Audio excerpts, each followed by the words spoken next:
सामान्य ज्ञान की इस फास्टेस्ट ट्रेन ब्रेन ट्रेन में आपका स्वागत है मित्रों। खेल खेल में कब आप प्रतियोगी परीक्षाओं के लिए तैयार हो जाएंगे आपको पता भी नहीं चलेगा। इस एपिसोड में कुल 25 प्रश्न हैं। हर प्रश्न के लिए बोले जाने के बाद आपको कुछ सेकंड्स का वक्त मिलेगा। हर प्रश्न के लिए अपने आप को 5 नंबर दें। अंत में अपना स्कोर जाने। अगर आप 125 में से 125 पा गए हैं तो बहुत बधाई। ब्रेन ट्रेन का दूसरा वीडियो देखें, अन्यथा इसे ही दूसरी और तीसरी बार देखें। याद हो जाने पर आगे बढ़ें। आइए शुरू करते हैं। प्रश्न नंबर 1 है, अब कौन सा कैलेंडर दुनिया में सर्वमान्य है? जूलियन, ग्रेगोरियन, रोमन या शक? इसका उत्तर है ग्रेगोरियन। प्रश्न नंबर 2 है, भारत में एसटीडी सेवा कब से शुरू हुई? 1960 से, 1958 से, 1974 से या 1952 से? इसका उत्तर है 1, 1960 से। भारत में एसटीडी यानी सब्सक्राइबर ट्रंक डायलिंग की शुरुआत नवंबर 1960 में हुई थी।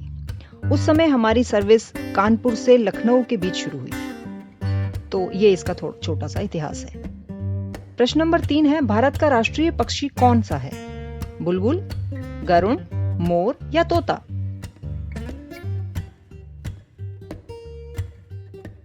भारत का राष्ट्रीय पक्षी मोर है। ये तो शायद सभी लोग जानते हैं। प्रश्न नंबर 4 है, मीन, सिंह, मेष हैं क्या? ग्रह, तारे, उपग्रह या राशियां? मीन, सिंह, मेष हैं राशियां। प्रश्न नंबर 5 है, विश्व का दूसरा सबसे बड़ा पक्षी कौन है? कीवी, रिया, एमू या डोडो? इसका उत्तर है ऑप्शन नंबर 3, एमू। शुतुरमुर्ग के बाद ऑस्ट्रेलिया का विशालकाय पक्षी एमू विश्व का दूसरा सबसे बड़ा पक्षी है। इसकी ऊंचाई लगभग 2 मीटर होती है। शुतुरमुर्ग के समान ही एमू पक्षी भी पंख होने के बावजूद उड़ नहीं पाता। बहुत बड़ा होता, उड़ नहीं पाता। जैसे शुतुरमुर्ग चलता है ना, जरा सी उछाल ही मार पाता है अपने पंखों की वजह से, ऐसे ही एमू पक्षी भी है, वो चलता है, उड़ता नहीं है। प्रश्न नंबर 6 है, विद्युत बैटरी का आविष्कार किसने किया? वोल्टा, डेवी, फरारे या न्यूटन? इसका जवाब है ऑप्शन नंबर 1, वोल्टा। प्रश्न नंबर 7 है, पृथ्वी की जल यात्रा करने वाला पहला व्यक्ति कौन था? Magellan, captain cook, Amundsen, Robert Pierre? Option number 1 है इसका जवाब, मैगेलन। पृथ्वी की खोज का श्रेय फर्दिनांद मैगेलन को ही दिया जाता है। वह अपने साथियों के साथ पृथ्वी का चक्कर लगाने निकला था, लेकिन फिलीपींस के आदिवासियों ने मैगेलन की हत्या कर दी थी। उसके साथियों ने खैर सफर आगे जारी रखा और प्रशांत महासागर का नाम भी उन्होंने ही रखा था, क्योंकि ये सागर बहुत शांत था। उसका नाम इसी मैगेलन की टीम ने रखा था, पैसिफिक ओशन, जिसे हिंदी में प्रशांत महासागर कहते हैं। प्रश्न नंबर 8 है, चंद्रमा में उतरने वाला प्रथम व्यक्ति कौन था? Neil Armstrong, Edwin, Yuri Gagarin, John Collins? Option number 1, Neil Armstrong. प्रश्न नंबर 9 है, नई दिल्ली शहर के रूपांकन में निम्न में से कौन शामिल था? एडवर्ड ल्यूटियंस और एडवर्ड बेकर, आरएफ चिशोल्म और एच इरविन, एफ ग्रॉसे और एग, जी विटेट और स्विन फॉन जैकब? 4 ऑप्शंस हैं, सबकी जोड़ी है। तो इसका जवाब है Edward Lutyens and Edward Baker. इन लोगों ने दिल्ली शहर को डिजाइन किया था। Edward Lutyens and Edward Baker. Lutyens Delhi भी कहते हैं ना। प्रश्न नंबर 10 है, विख्यात वृंदावन उद्यान किस शहर में है? पिंजौर, लखनऊ, मैसूर या कन्याकुमारी? Option number 3, Mysore. वृंदावन उद्यान कावेरी नदी में बने कृष्णराज सागर बांध के निकट स्थित है। इस उद्यान की आधारशिला 1927 में रखी गई थी और यह पूरा बनकर तैयार हुआ था 1932 में। बहुत सुंदर गार्डन है। कभी मौका लगे तो जाइएगा जरूर। प्रश्न नंबर 11 है, जापान के झंडे में कौन सा चिन्ह होता है? लाल क्रॉस, हरी पत्ती, लाल चक्र या फूजी पर्वत? जापान के झंडे में लाल चक्र है, ऑप्शन नंबर 3। बिहार ने अपना नाम किससे व्युत्पन्न किया? स्तूप, मनोरंजन स्थल, बौद्ध पूजा भवन या बौद्ध मठ? ऑप्शन नंबर 4, बौद्ध मठ। बौद्ध मठ के नाम पर बिहार का नाम पड़ा है। तो प्रश्नों के सफर के ठीक बीच हम पहुंच चुके हैं साथियों। अगर आपको यह प्रश्नोत्तरी अच्छी लग रही है और आपको लगता है कि आप इससे कुछ सीख रहे हैं और यह आपके भाई बहनों या मित्रों के भी काम आ सकती है, तो कृपया इसे उनके साथ भी शेयर करें। एक दूसरे की उन्नति में ही पूरे परिवार, पूरे समाज और फिर देश की उन्नति है। आगे बढ़ते हैं। प्रश्न नंबर 13 है, इकेबाना क्या है? जापानी पुष्प सज्जा, जापानी चित्रकला, जापानी परिधान, जापान के एक पर्वत का नाम? इकेबाना है जापानी पुष्प सज्जा। फूलों को किस तरह से सजाया जाता है उसे ही इकेबाना कहते हैं और ये बहुत प्रसिद्ध है, जापानी कला है ये। प्रश्न नंबर 14 है, ISO 9000 क्या है?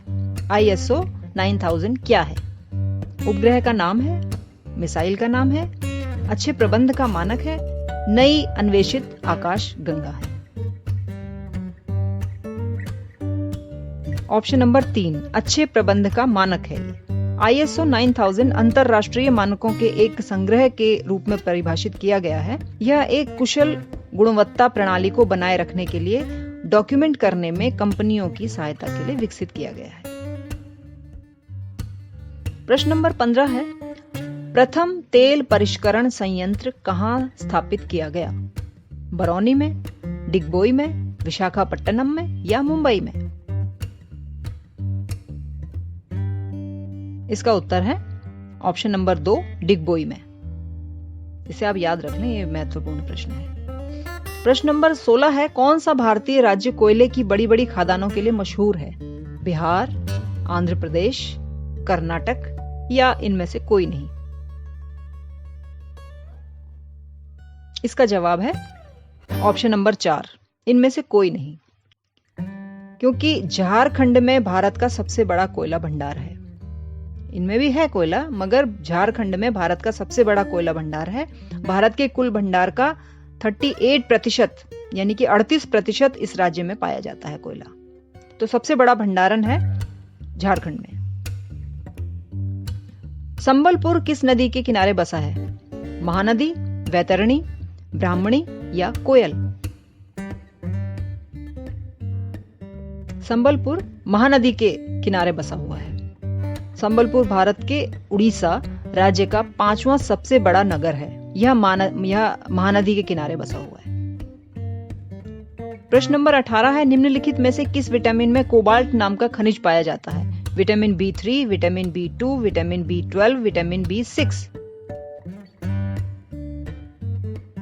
इसका आंसर है option number 3, vitamin B12। Vitamin B12 को कोबालमीन भी कहते हैं, कोबालमीन भी कहा जाता है। यह इकलौता ऐसा विटामिन है जिसमें कोबाल्ट खनिज पाया जाता है।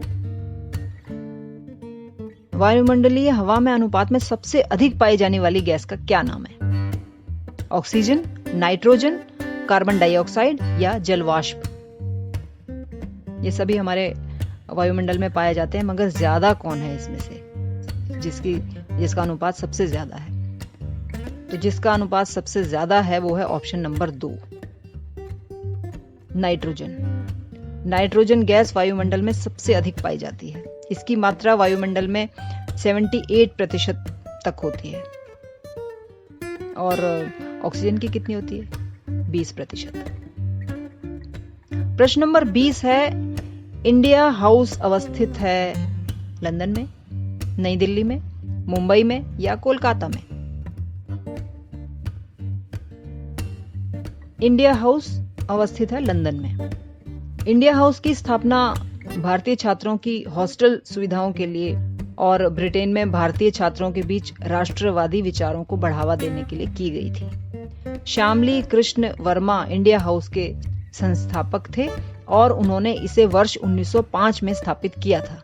हालांकि ये संस्था सिर्फ 5 साल चली, 1910 तक, लेकिन ये लंदन में थी और इंडिया हाउस इसका नाम था। प्रश्न नंबर 21 है, टेलीफोन का आविष्कार किसने किया? Thomas Alva Edison, Galileo, Alexander Graham Bell, G Marconi. इसका जवाब है option number 3, Alexander Graham Bell. प्रश्न नंबर 22 है, इनमें से कौन सा ठोस नहीं है? सोडियम, पोटेशियम, स्ट्रोंशियम या पारा? इसका जवाब है पारा।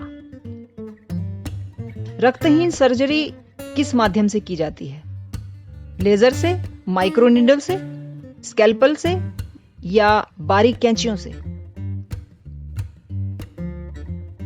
इसका जवाब है ऑप्शन नंबर 1, लेजर से।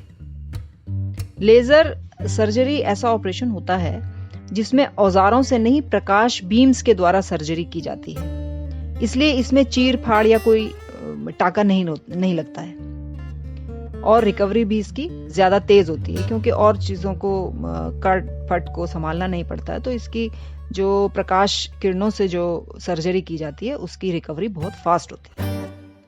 आजकल ये सबसे ज्यादा प्रचलन में, खासकर आंखों की सर्जरी के लिए और स्टोन्स की सर्जरी के लिए, स्टोन्स निकालने लेजर्स का ही इस्तेमाल हो रहा है।